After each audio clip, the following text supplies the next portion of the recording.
Hi team, so today's chat is with the wonderful Angela Ward of Rod & Gunn. Angela is such a pleasure to work with, and immediately you'll notice how humble she is despite over 20 years experience in e-commerce. For those of you that don't know the brand down under, Rod & Gunn is a proud kiwi brand, menswear brand actually, with an ever-growing global presence. What stands out the most is how they view their stores and their experiences are more than just a place to buy product. They want to make sure that every single customer interaction is authentic and memorable. So, without further ado, here she is.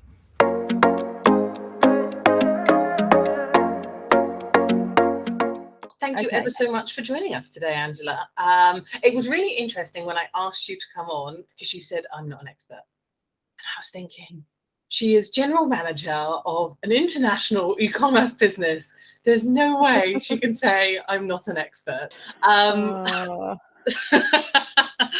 thank you ever so much for joining us. How did you find yourself at Rod & Gunn? What drew you to the business? Oh, well, it was actually through a friend of a friend who is in the industry, and he was working at Rod & Gunn, and we had socialized and talked about Rod & Gunn, and I was at Easy Buy, which is another e-commerce, it's a catalog company actually, and I was there, and he was saying he'd been brought in to do some to kind of drive them digitally, and we were talking around ideas and bits and pieces. Didn't think anything of it. About a year and a half later, he contacted me and said, hey, would you be interested in just having a chat to Mike? Have a simple chat. And I was like, okay. And next thing you know, he's got me doing a show. What would be your big tasks? And I met with Mike, and he was fabulous and wonderful, and a really great leader, I believe. And he had such good vision for the brand. And I found myself, oh, this could be really exciting. I'd never really worked menswear. I've done women's fashion. I've worked across homewares. I've worked in electronics. And it just kind of felt like the next evolution. So I decided to go there. And it was a great decision. Best decision. Oh, that's fantastic. And actually, it's an interesting time. So I joined February this year, and COVID obviously had been around since last March, and they'd done it tough. They'd done it really tough, as a lot of brands had, especially because New Zealand and Australia initially had very tough restrictions, and kind of everything shut down in New Zealand. You couldn't even operate your distribution centre to get goods out. So they only allowed deliveries for absolute essentials. And then the government opened up after about, I think we must have been at home for at least a week. And they kind of said, okay, there are some things, maybe we're going into winter, that could be essential from a clothing perspective, or from, electronics, someone's fridge breaks, someone's TV breaks. So they allowed essential items only. So a lot of retailers got to upload essential items.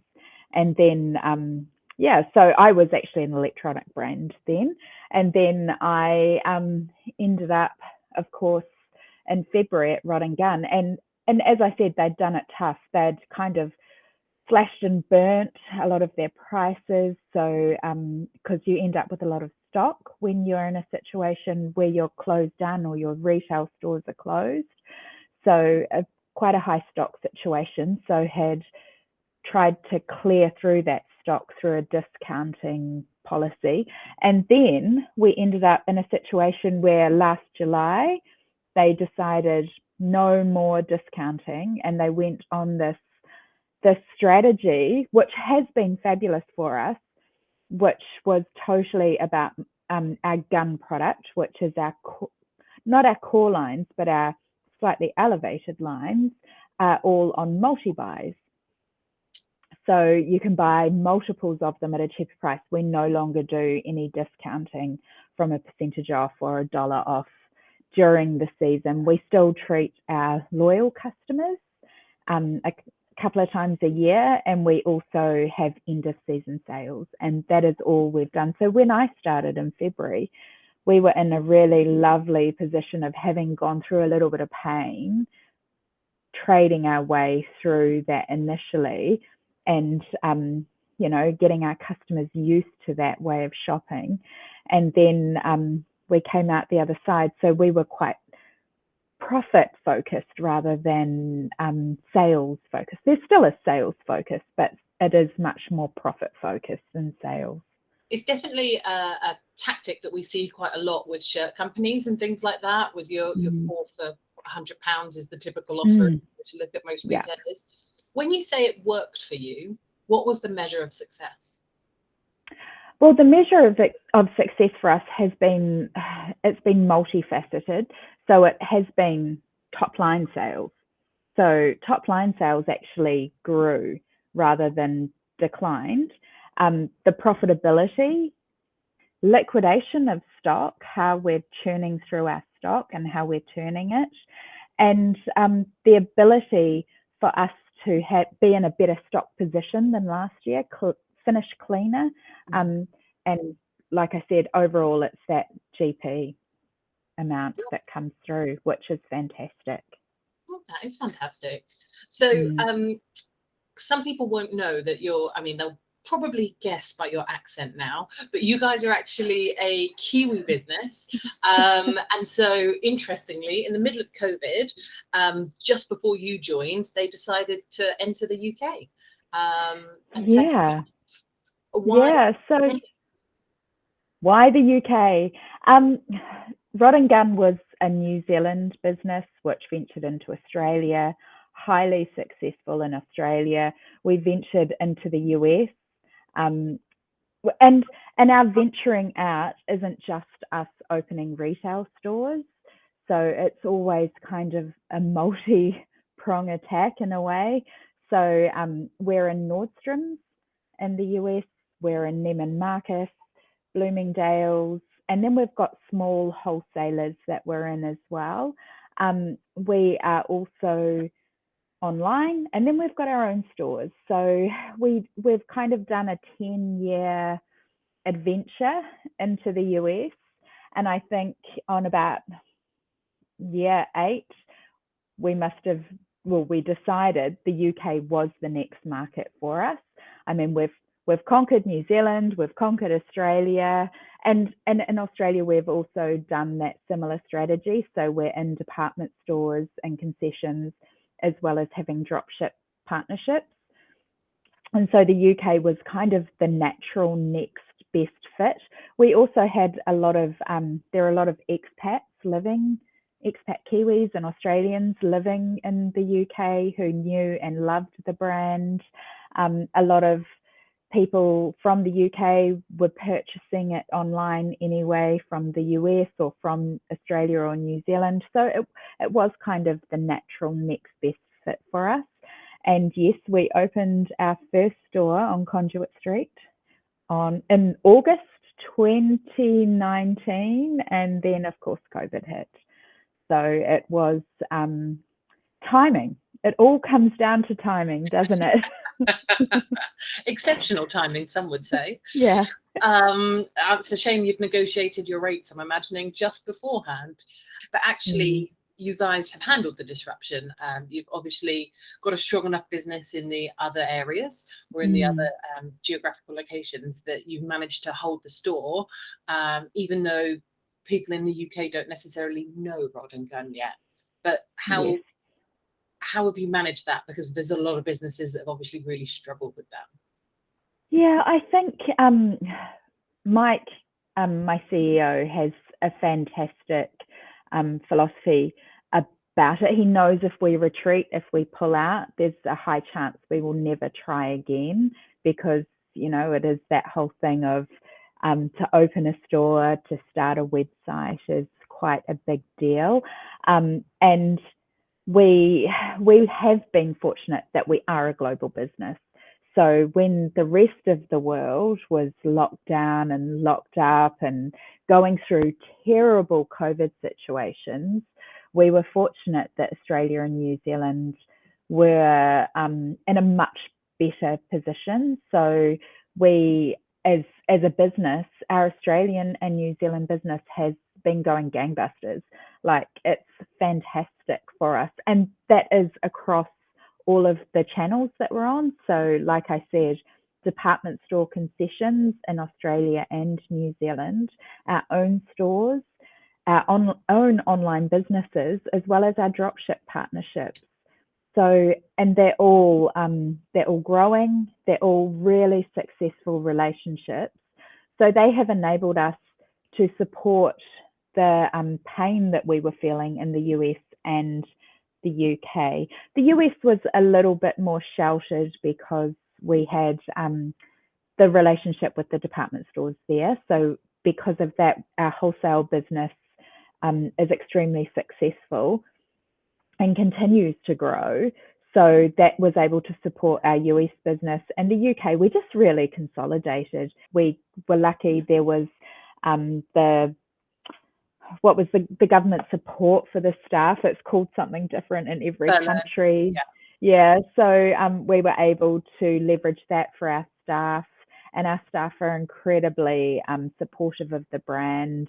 And Christo, who was is our store manager there, he's actually moving back to Australia. He's been with us for years. He'd moved there, so he wanted to see it work and see it succeed. So when you've got good staff behind you, it makes such a difference as well. So we just really kind of realized we're not going to overextend ourselves. We're not going to go out and spend masses on digital marketing. We've got a tiny database there. We kind of consolidated, and in both the US and the UK, we shrunk our budgets, and we just held, we were like, let's just make sure we're washing our face. Yeah, no, absolutely. And so actually in the UK, you had an interesting model when you got started, in terms of you are pick and packing all your e-commerce orders from store, which is very, very interesting. It's something that a number of businesses try to do. And, you know, is that a long-term strategy? Is that something that you're continuing? Look, for us at the moment, because we are still quite small and we're feeling our way, and like I said, we've got a small database there, it absolutely is our the way we see moving forward at the moment. Like the US, though, when we get larger, no doubt we will require a 3PL. I mean, our ideal scenario is that we, once again, like in the US, we have wholesale partners, we have our own retail, and we also have dropship partnerships. So we are now actively out there trying to find those good synergies with other dropship, other marketplaces in the UK that our brand will sit well on. And as soon as we grow, there will be a 3PL option. But at the moment, it's definitely a pick from store situation.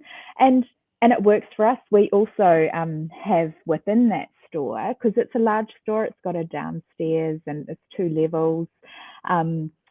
We have a customer service person who's part of our e-lodge. So our customer service is global. They're based in each country. So it means that 24/7, basically, our live chat is going, and they can answer questions about any customer's order in any country, or, pick something up for someone else to finish the response the next day.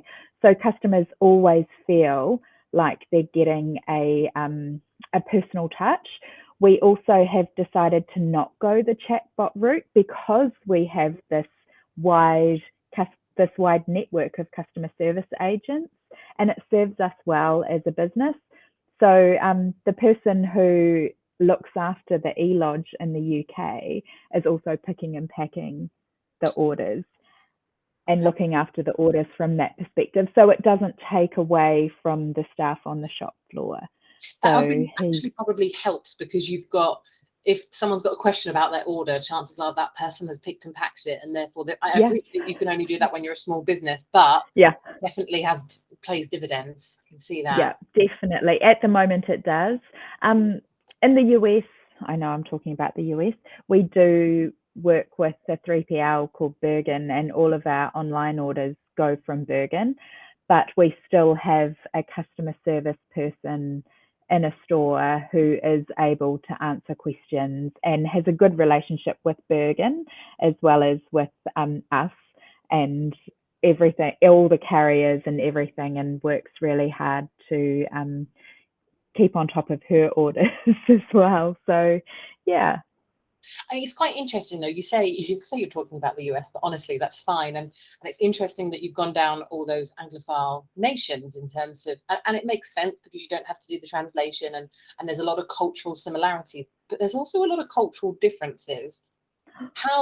What is it about Rod and Gunn, do you think, that enables you guys, or what about the brand enables you to access all those markets? Because they are quite different. Well, you'd be surprised. I actually think the New Zealand, Australian, and the UK markets, when we look at our top sellers, they're very similar. They are very similar styles.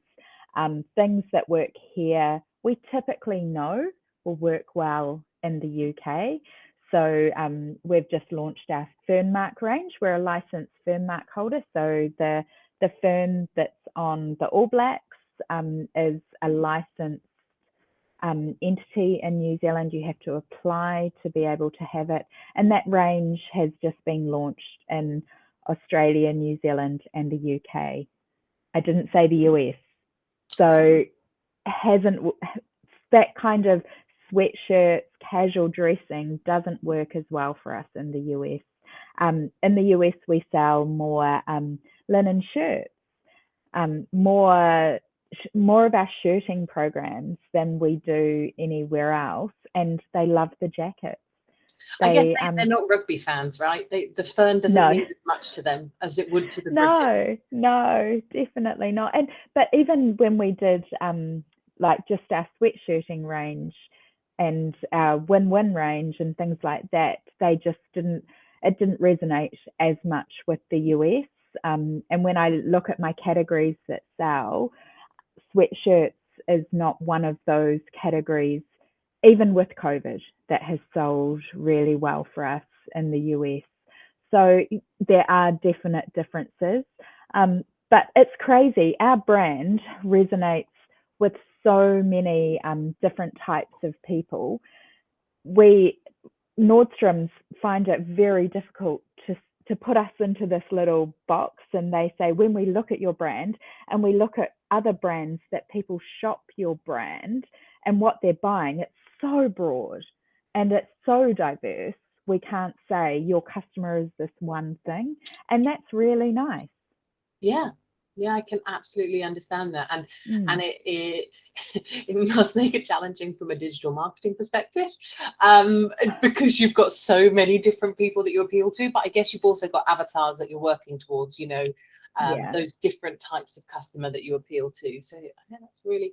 And one of the things that I love watching your Instagram on and things like this is you guys are such an experiential brand. You really. You're not just a store that's trying to push shirts. That isn't who you are as a brand. Actually, you offer such a different range of experiences and such a motivational lifestyle, actually, with your imagery and how you do it. Do you think that investing in that is worthwhile for the brand? And how do you measure that? Because it could be a bottomless pit budget, right? Yes, it definitely could be. Look, I think our biggest mission is to promote New Zealand and to promote an experience. We don't just want Rod and Gunn to be about clothes. We want you to feel something when you buy our clothes. We want you to connect with them. We want you to connect with us. We want you to have an amazing experience when you go to our lodges. So we call all of our stores lodges. And when you go to our lodge bars, which are currently in New Zealand, you know, we want you to have that experience. We've recently partnered with a luxury travel company who can customize those travel experiences in New Zealand that our customers love. Things like golf trips, helicopter trips up mountains, so you can go heli skiing, that sort of experience. And we just we love talking about New Zealand. That's how we measure our success, is how much we're getting our brand out there, and hearing people like you say how beautiful the imagery is, and how much you see that we're doing all of this, and we are really doing it because we want it to be a great experience for our customer. And that's kind of the evolution that we're going through digitally as well. So we have started on a bit of a change program. So we're trying to get the website looking better. I mean, we've got beautiful imagery already, get the functionality working perfectly, getting the whole experience for the customer amazing, but not just when they click checkout. We're looking at our final mile as well. What is the packaging that they get? Does it match their expectations of the brand? Because we do all of this amazing stuff, and we want to make sure that right up until, you know, that's delivered and you've opened it, that you get that experience of New Zealand, and you actually connect with the brand. That's what we want. I think it's really interesting because I received my first ever Huel package yesterday. I don't know if you know what Huel is in New Zealand, but it's No. like a complete vitamin and protein drink, so Ooh. that that covers all your daily vitamin requirements, everything in one go. And it's got a huge brand over here in the UK. But I was very skeptical. I haven't purchased it for a long time, despite the fact that I've been in the market. And you know what? I received my package yesterday, and the branding was on point. And you couldn't help but feel that way when you opened it. And you had the beautiful booklet on exactly what was in it, the vitamins, how they'd found it, how they've made it, how it's sustainable, what its vegan credentials are. They cared what the consumers, and as a first customer, they threw in, you know, like an extra t-shirt so that you could feel part of the family. Everything. Actually, I think the delivery was better than the rest of the process. I now feel part of it. I haven't tried it yet. I don't even know if I'm going to like it, but I felt like, oh, this is a great brand. You know, they really care about me. They care what I think. And they're looking out. So yeah, it's just really interesting how some brands just miss the mark on that and go for the cheapest packaging. They go for, if you think about the sustainability angle or anything else. I think it's so important, luxury or not, you know, regardless of what the brand is, consumers respect it. 100%. And that is why we are putting a lot of effort into getting that right and making sure that our customers do. I mean, they get a beautiful box now. They get a cardboard box which has Rod and Gunn with the dog, the pointer on the top, and then they open it and it's wrapped. So they're already getting that experience, which is amazing, but we want to make it better. We want you to feel immersed in the Rod and Gunn world when you open that parcel. Yeah, no, I think that makes absolute sense. And it's just really interesting to hear about a brand that has actually come the other way. We hear about a lot of English brands that then try and dominate the world, but actually we don't hear about that many Australian brands that then come back over and keep your brand feel. You know, you haven't lost it to try and become English. You haven't lost it to become American. You have actually stayed firm in Rod and Gunn. And to be honest with you, we've made a very conscious decision to have Rod and Gunn New Zealand written, because in Australia, we for years have just had Rod and Gunn. And then when we launched in the US, we had Rod and Gunn New Zealand as our branding. And in the UK, Rod and Gunn New Zealand. And so we have consciously decided to roll that out into Australia as well, off the back of the success in the UK and the US. And we've got to be proud of our heritage and our origins. So we're just making sure that everyone else becomes, proud of that as well and wants to wear our clothes. So yeah. What's the biggest challenge going to be of this next year? Hopefully we're coming out of this into a new world. Ecom is bigger than honestly, ever. the biggest challenge for, I believe, any e-commerce business is going to be logistics, getting stock to the right place at the right time.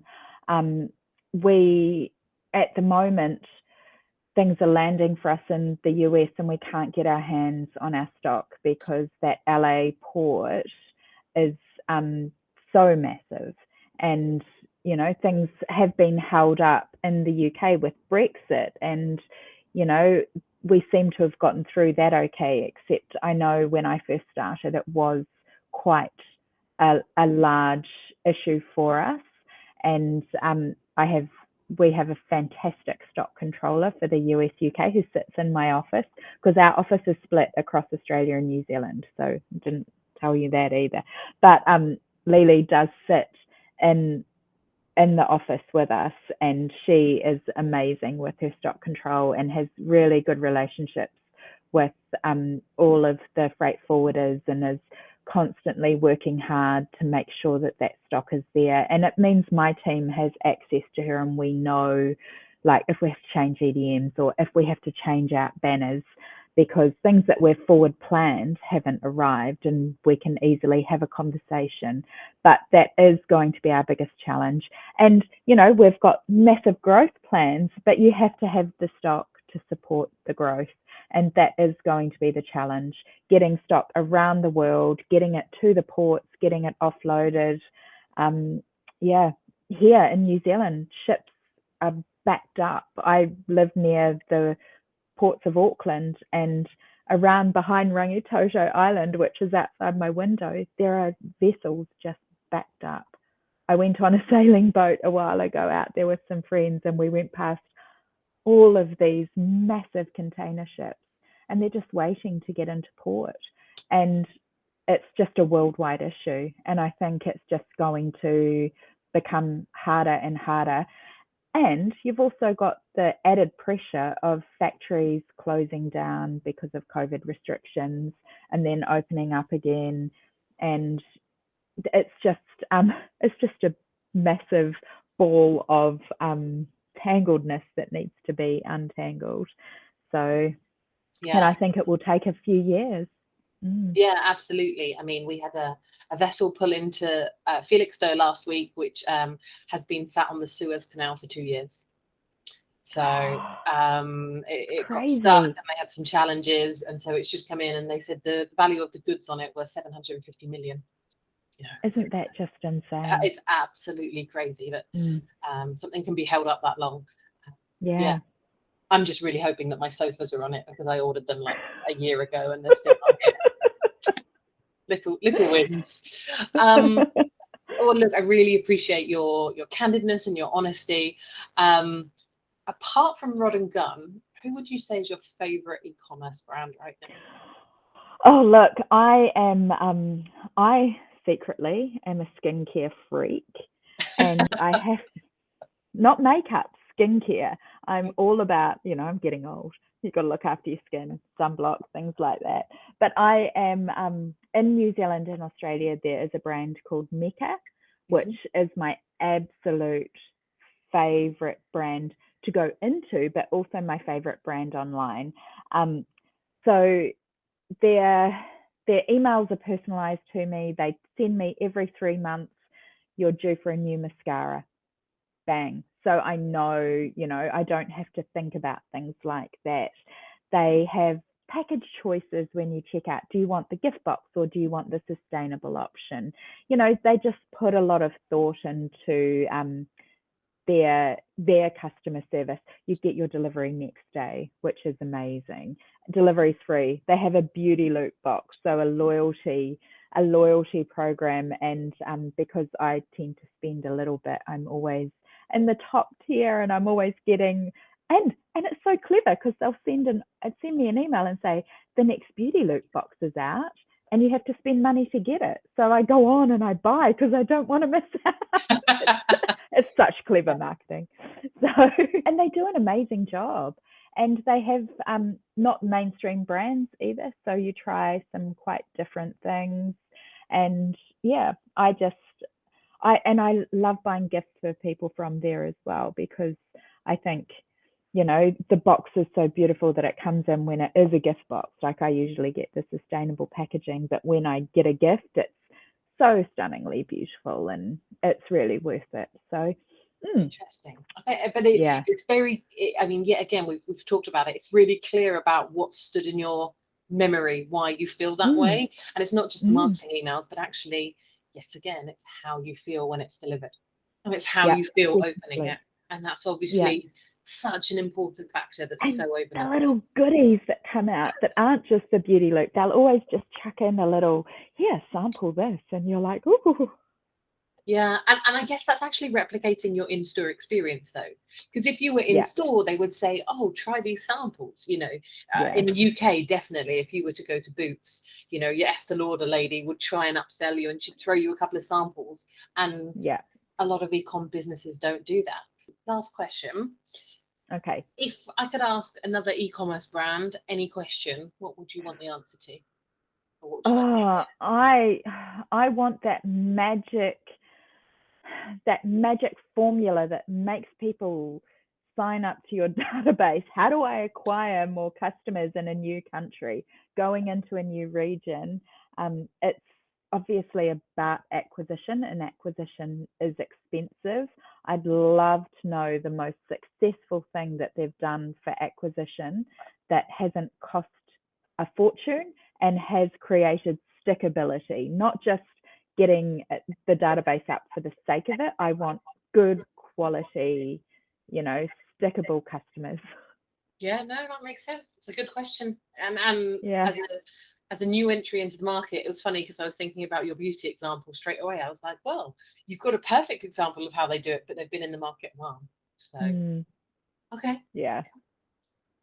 Well, look, I really, really appreciate it. Your time, your inside info, what it's been like over the last 6 months at Rod & Gunn and the last 3 years with COVID.